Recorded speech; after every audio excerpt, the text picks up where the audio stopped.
All right, Coach, what happened tonight? Well, it was a tough game, tough conditions. Both teams played in it, and they played a little better in it early. I knew whoever scored first would get it. We had our chances.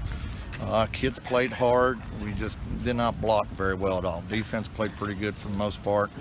The offensive line just got whipped, and it's no other way to say it, and that hurt us. You know, it was one of those games where with the ebb and flow, it felt like, you know, if you just, it was eventually going to put together and get it there, and it just never happened. Never did, and you know, we just got to keep getting better, and we are. This the first time, you know, they just squeezed us, and we couldn't do a whole lot because we couldn't get outside because of the footing and stuff, but our kids played hard. I can't fault that, and I can't, you know, we've come a long way so far. We just got to keep doing it. I mean, we've got a good team. We just got to get some breaks, and it comes with the more you play and things like that. You had a real chance there at the end. What exactly happened? What was your understanding of all They that? said they had 2 personal fouls, but they were dead balls, so I thought we had the ball back, but that's my fault on that, not knowing what they said it was. But it was, they were a little chippy, but you know, it's just the way it is. With the spike ball? I don't understand that. He's sitting, and it should have been 10 more seconds on the clock, but it is what it is. Right. You know, that's no excuse. And finally, lose Spencer there at the end. Any update? Yeah, I think his foot's broke, so he'll probably be gone for the year. And we're live. Hey, Bobcat fans, welcome back. This is another edition of Bobcat Turf Talk. I'm your host, Richie Stone, here with Gilmer head coach Kevin Saunders. We're live tonight from Circuit World here in LJ. Coach, saw in the video there the conditions were awful. Game was really not a lot of scoring, not a whole lot, action-wise on the scoreboard, but back and forth. I mean, you guys stayed in it. What are your thoughts on it? Well, we stayed in it. We didn't play very well on offense, and I thought for the most part the kids played pretty hard.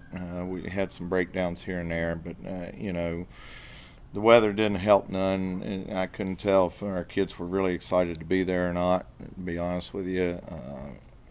Once again, it's a learning process with these kids because they've never been in a situation where it's been a meaningful game in bad weather and things like that. So it was a rough night as far as that was concerned. I mean, we played really well on defense for the most part, and you hold a team to 6 points, you should win, and we just didn't do it. We come up short on the stick there, and we just got to continue to get better. I think we've laid a great foundation for the future, and we just got to keep building on it.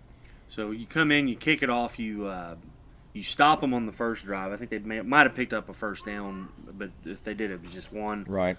They punted away. Now, talk a little bit about that first drive and the ramifications that had. It was terrible because we had terrible field position. I think we started about on our 10-yard line, and we just didn't move the ball. And then we had to punt back to them. Weather was bad, so they get the ball in a short field, and then they converted. They had a third down and I think medium. They converted on it, and we didn't get off field early on third down, which we needed to do.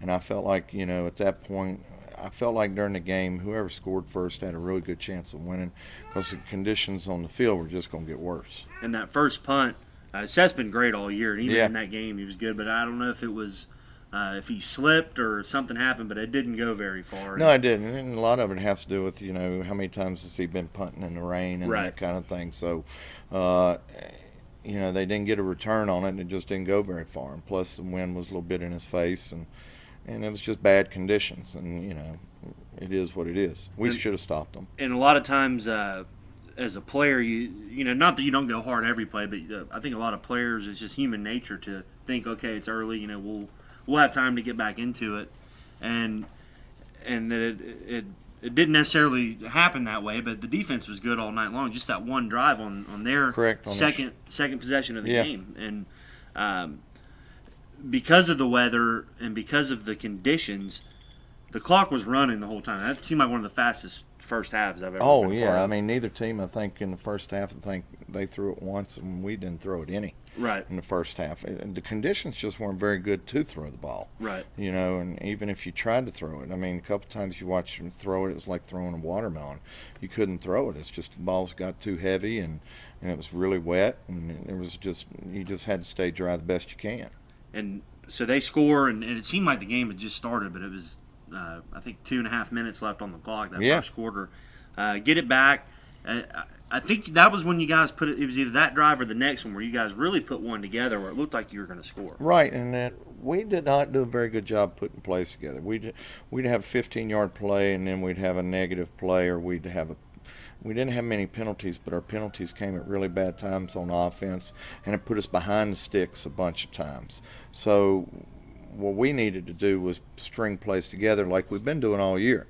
And we just didn't do it Friday night for some reason. And, I don't know. If I knew how a 16-year-old was going to react with the weather and the conditions and everything, I probably wouldn't be coaching. I'd probably be a millionaire and just be able to sit around and interview everybody else. Well, they say knowing the demo is the key, and the guys You're that right. predict that are the wealthiest. So it almost seemed like, too, with that field that it was like some kind of obstacle course. I mean, it seemed like throughout the game, everybody who – you'd get to that midfield area where the big puddles were. Midfield was the worst part to be in. I mean, you couldn't move the ball once you got there. Right, and if you did, it was like, man, that's a huge checkpoint. And then, like we said earlier with the ebb and flow of the game, knowing that you're going to have opportunities later, were you thinking that you were going to have the opportunities and maybe take a little more risk, or were you just playing it how – I felt like you just got to play the field position in a game like that, and you're eventually going to get to short field if you can move the ball. And, we stopped them a couple times, and then when Seth went in a quarterback, we had to throw down the sideline that he was open. Yeah. And that could have been – I mean, no matter how bad we played on offense, we were still only a touchdown extra point away from winning the game. Right. And so, I mean – we battled with it, and we gave ourselves a chance to win right there. We came up short, but we were right there till the end. And another thing with it too is, you got to tip your hat obviously to the other team. They knew with the conditions that you were going to be one-dimensional, even more so than what you try to do. And another thing is, it makes field goal kicking virtually impossible. Oh, it makes a lot of things impossible. I mean, the kicking game, is very brutal in weather like that, because when the ball hits the ground, it just stops. It doesn't roll very much. It just dies. And then if you kick in it, it's like kicking a shot put. So, and then you got to take a snap to the hold and get the ball down and hope the kicker doesn't slip when he goes to kick. So there's a lot that goes on in it during a game with weather like that. So just to wrap up the first half, like we said, it goes back and forth. You guys get down that one drive inside the 25, maybe 27-yard line. Go for it on fourth down. Don't get it. Stop them again. And Spencer Smith had a big play on the interception. I think they were trying to force something to happen to maybe score before the half, and he gets the big interception. Yeah, he gets the interception, runs down the sideline. We get the ball. We end up, we knew we were getting the ball start the second half, so we didn't want to do nothing stupid before halftime. Right. Kind of, they could have really had a huge play there, if they didn't tackle him. We score and go in at least tied. Right, and that's the other thing, too, with it's all about timing. I mean, you make a big defensive play, and with little to no time on the clock, I mean, you basically can't really capitalize Correct. on You it. can't do a whole lot with it right there. So, like you said, come out in the second half, you guys get the ball. Really just more of the same. I mean, there isn't a whole lot to say about this game other than it just seemed to me both teams would get just far enough to pin the other team, and then the other team would get just far enough to pin the other, and it was just a stalemate. Yeah, it was. I mean, both teams kind of just fiddled and just tried to play field position second half. And that's kind of what you got to do in that situation, And we had our chances. We just didn't capitalize on them. And then I think what stuck out most in the second half, punting game was really good on both teams, even though they had the weirdest. They did the rugby kick, but it hit. That was even worse in that weather, because once you kick it, it doesn't really roll as good as you would think it would, and it just dead, so you couldn't even have a chance to return the ball. And I've seen a lot of the rugby kicks, but usually, they'll move. They're trying to get outside. He was kicking them.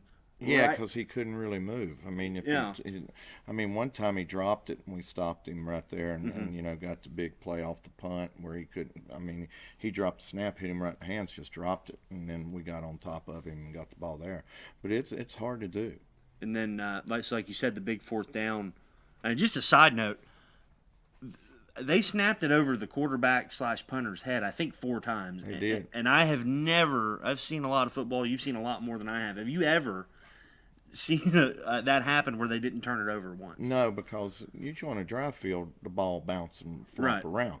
On a wet field, it just stops. So, I mean, it's – and the thing about with the football is it's an oblong. And so it's got a terrible shape. So if you hit a tip, it could bounce either way.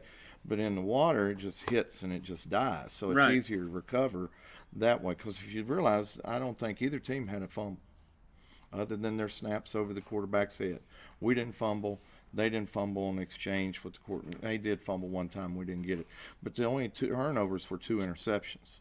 And it was just by chance that, the weather was bad and neither team could throw it. Well, even though, sometimes you get the slippery, they pick it up. But, yeah, I think you're right. It's the fact that the ball just stops and you're not really able to kick it around much. And no, you can't, because there's water standing on the field. That's the other thing. It's like dropping it in a pool. The ball's going to just float, and it's just going to sit there. Right, and that's something I think people should realize, is that there's a huge difference between a slick field and one that is like Friday night that was just – it was underwater pretty much. Yeah. It really was. I mean, you weren't going to be able to plant and cut, and it was just like playing on an inch of water above the grass. Right. So you guys get the big 4th down stop, and I think you lose Spencer on that play. We do. That was a huge play. Made in the backfield, Kyle and Allison, and I'm trying to remember who was with them on that. It might have been Gray. Yeah, but it was several guys. Real good picture on the website if you guys want to check that out. But you get it back. Seth comes in, and really the play that I think everybody was wishing they could have back was that second play. The pass down the sideline, and Braden, he needed to work a little more to the sideline. He got behind the guy easily, and he just needed to work his way near the sideline. But, it's Braden's first year, so there's a lot of things that, these kids just have to learn. And the only way they're going to learn it's by playing. Right. And Braden had a really good game on defense, and he played really good on offense. We had a lot of kids play well, and then we had some that played really poorly. And that was the huge issue. We were up here and down here. We weren't evened out. And I think a lot had to do with the weather. And Seth threw a good ball. I mean, Seth's a good quarterback. I feel confident in him playing. It's not an issue with him playing. He's going to lead the team the rest of the way, and he'll do a good job. I'm not worried about it at all. Yeah, I think that ball was there, and it's one of those things where you learn from that mistake. And you got a young kid out there, and at least you can go through missing it to then know what to do. It's teachable moments. I mean, our losing the games is we're not getting killed by any means. We're right in every game all the way to the end of the game, and our kids are learning to compete, and that's the first thing I wanted to do this year was compete. I would have never thought this team would be in the situation we are right now when I took the job then. I didn't think we could win 3 games right off the bat. I just wanted to compete, and we've won 3, had a chance to win. Out of the 5 losses, we've had a chance to win really 4 of those 5. Definitely. And so, it's just a process of building it.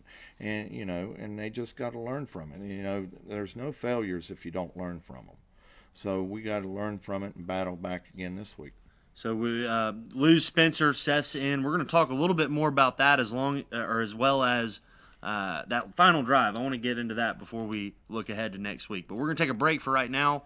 I'm Richie Stone. This is Gilmer Bobcat Turf Talk. We'll be right back.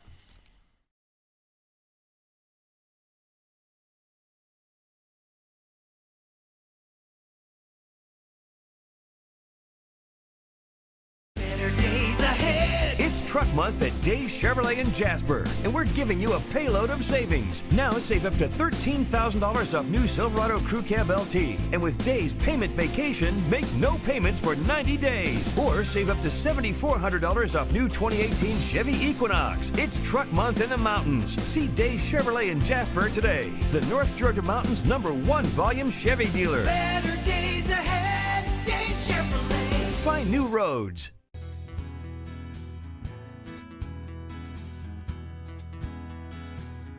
Hello, my name is Chad Watkins. I'm the manager at Larry's Body Shop. We are a family-owned and operated business and have been serving the North Georgia area since 1978. We are located at 1216 Progress Road in LJ, Georgia. Our shop specializes in collision repair, and we work with all major insurance companies. Larry's Body Shop is ICAR Gold, the highest role of training recognized by the collision repair industry. It is estimated that only 10% of collision shops meet these standards. Our shop consists of state-of-the-art equipment such as laser measurement system, down-drive spray booth, spot and MIG welding equipment. All of our paints are mixed on site so that we can guarantee your paint to match every time. I know that having an accident can be a stressful event. We take pride in making sure our customers are satisfied with the repair of their vehicles. Our waiting area is clean and comfortable with free Wi-Fi and refreshing beverages. So if you're in an accident, stop by and see us at Larry's Body Shop.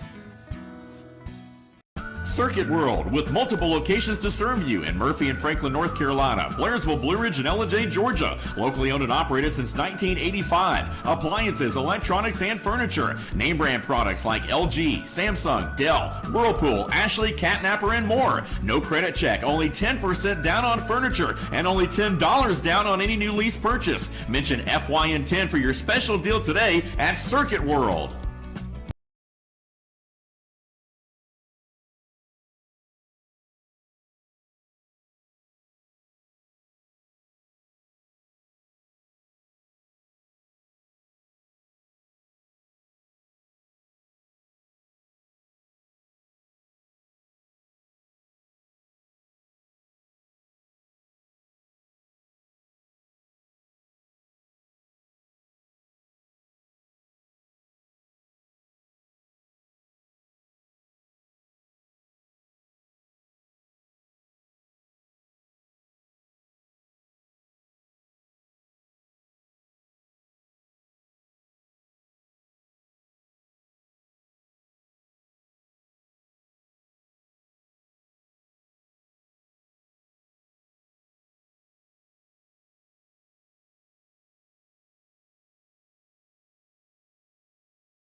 Welcome back to Bobcat Turf Talk. I'm your host, Richie Stone, here with Gilmer head coach Kevin Saunders. We're coming at you live from Circuit World here in LJ, and we want to say thank you to our other sponsors, Shane's Rib Shack and Pepsi.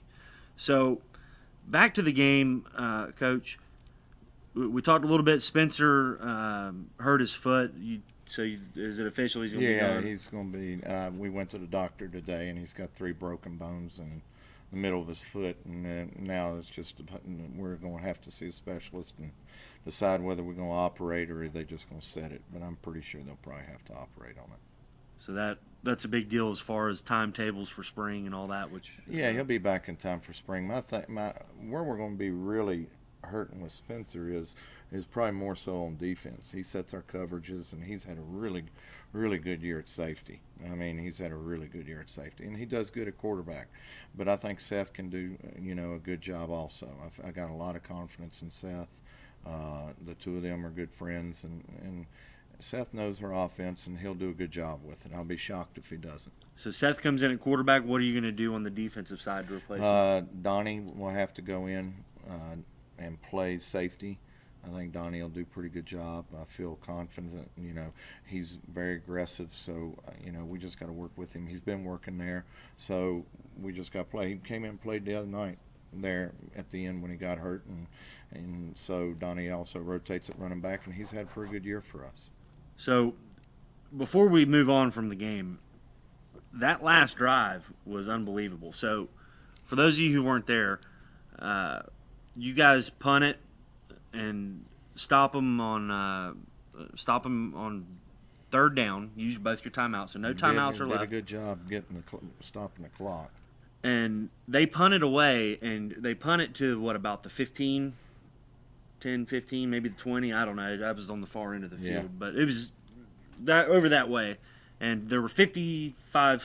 We got it back with about a minute left. Yeah. It was close to a minute. So we'll call it a minute. Darling hits Kobe Stonecipher over the middle, and gets to about the midfield area. About 35-yard pass, 30 something like that, 36. Yeah, Gets midfield. made a real good athletic catch, then got some yards after it. So, And our kids go to spike a ball, and that was so this is where it got odd, and I don't know if you've heard anything. So, the Gilmer offense runs down to spike it, and the clock obviously stops in high school football. They get on the line, and the referee is supposed to blow the whistle to run the clock to let everyone know that the clock is now running again and you can snap it. That never happened. no. So is that what you heard from your kids on the field, that Well, they I were was waiting on yelling at that? Or? The referee wouldn't let them snap it yet, and because they had to get they had to get the chains set. But the chains have to be set, but no time is supposed to run off the clock. After you have a first down in high school, the clock stops. Right. Until they set the chains. When they set the chains, clock starts back. So We were standing there once they finally set the chains, and then the clock started moving, and nothing. I mean, it was at least 10, 15 yeah, seconds. the referee didn't really blow it in. And then the snap happens, and I don't know if they thought he had not fielded it cleanly. Well, the thing is, if they thought it was a fumble, then they got to throw the bean bag and let the clock run. Well, we spiked it, and he stopped the clock. But it took him a while. Correct. Because I don't guess he realized what had happened. so I asked, and I couldn't get an answer. So long story short here, there was less than 20 seconds remaining, and it's now second down, and you got 50 yards to go. Really impacted, really limited your options on how you want to try correct, to. because you had no time left, and you could only do certain things right there. Probably lost 20 seconds. I was thinking anywhere from 15, 20 seconds in that whole ordeal right there. And you lost the element of putting your foot on the gas too, because We were ready to go. it was chaotic. And then, our kids knew exactly what to do in that situation. We've been in that situation. We practiced it, and then we've done it in a game before, and our kids were pretty comfortable about it. I mean, we got up there and ready to go, and our kids were set. They're still scrambling around, and referees are scrambling around, and that part was that was poorly done. But it is what it is. It's no excuses. We shouldn't have been in that situation, but it happens. Right, and you're saying all the things you're supposed to say, but I just you would think that they would understand the rules of the game and what to do, but I'll leave it at that. I understood it, but I don't think they. One thing is, I don't think everybody expects Gilmer to be in these situations with football, with a chance to win the games, either in the fourth quarter or something like that. Because it's kind of caught, I think, some people off guard later in the games that, Gilmer's had a running clock for the last 2-3 years, majority of the time. That doesn't happen anymore. And so I'm not 100% the referees are on top of it or the other team's on top of it, but it kind of gets a little cluster right there at the end, and it's just a learning process for the officials too. We're going to do things. Our kids are very well coached in the situations to know what to do in the situations, and so that's another thing. I mean, our kids knew exactly what to do, how much time's on the clock. They knew to, we just make our call from the sideline. They knew to go up and spike it and huddle back up. They know how to use the time, and it's just, I don't know if the officials totally understand that our kids do know what they're doing. Well, it really angered me because, you got a lot on the line there. We're playing for a playoff spot, really, and and it's a terrible situation, and with the weather and stuff, and that's the other thing. When was the last time Gilmer played games that were meaningful and had something to do with the playoffs? And and don't get me wrong. Like Coach said, if you find yourself complaining about officiating, it usually means that there's something you could have done better. So I don't mean to sound sour about it, but that can't happen. But we'll leave it there. So you guys, that was pretty much the end of it.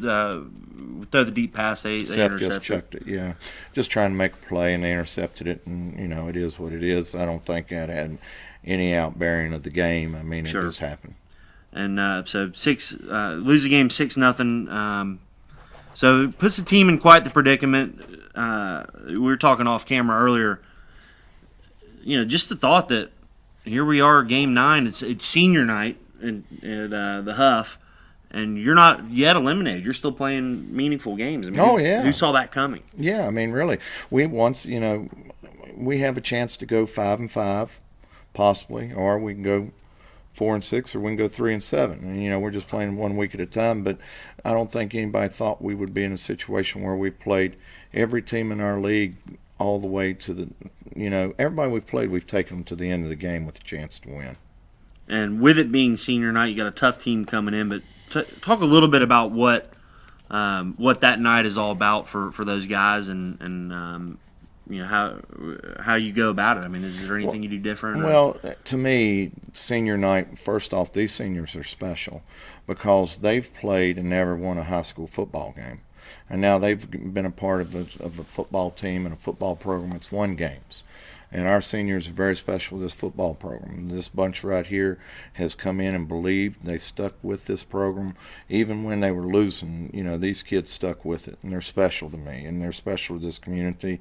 And they should be admired for what they've done. And it's only 5 of them. And those 5 should be admired for sticking it out and contributing. Some of them got moved to different positions. Some of them got beat out for positions. But that 5 have never gone away from the path of where we want to take this program. They believe in what we do. We believe in those guys. They are one of the reasons we've won 3 games, and I'm very proud of them. You got to think that group, when they started out 4 years ago, probably had 35, 40 guys. Some transferred, and the bulk of them just didn't stick it out through the miserable times. And to think that they've had 4 head coaches, I think either 3 or 4, I don't know the exact math how it adds up, but that's tough. That's tough to do. It's really tough. And then, they haven't been successful. I mean, they were getting their brains beat in. And, and now they got a new coach in with a different attitude. The whole coaching staff's almost completely different from anything they've had. Right. And football's completely different from anything they'd been doing.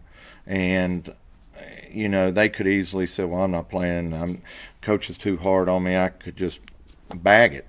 But they didn't, and I'm proud of them for that. And there's some of the reasons, some of the reasons why we're winning those games is their belief in what we're doing with this football program. Yeah, and the whole aspect of them buying in, I'm sure that means a lot to your juniors and your sophomores to really kind of speed you along in the process because they see these guys buying into it and the example set. Oh yeah, I mean it easily at times those seniors, even when we didn't play exactly well, they could have folded, but they never did, and that's a tribute to all the kids on the team now. I mean, they got some resiliency about them.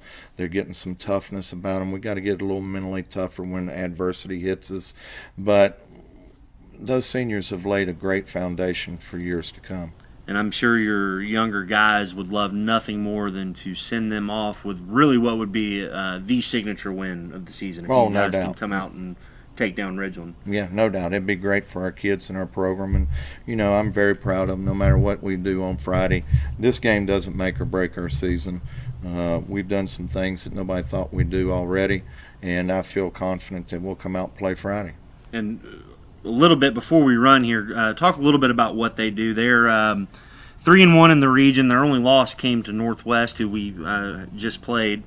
And, just a little bit about what those guys do. Well, they're very athletic, and they're more athletic than we are. They're very good in space. We got to contain them. Their kids run very well. They're an eye on the offense. They're spread. They'll run some wing tee. They're just a very solid football team, and we've just got to, once again, just worry about ourselves and take care of what we do and improve on what we're doing and, get it in the fourth quarter and hopefully have a chance to win. So we were doing a little bit of this math here, and it's very confusing. I don't know. I feel like we need one of those touchscreen boards that ESPN has. Yeah. Maybe that's going to be in the budget for next season. That'd be great. I'm going to put that down. You should. We should be able to. We should have a board behind us. Yeah, we can diagram some plays, really have some fun with it. But right now, Gilmer sits at 1-3 in the region. They're in 4th place, but a lot of these teams still have to play everybody, so you never know what can happen. And in this game, anything can happen, and it usually will. Yeah, it does. Not always the best team doesn't always win, but it's usually the tougher team wins.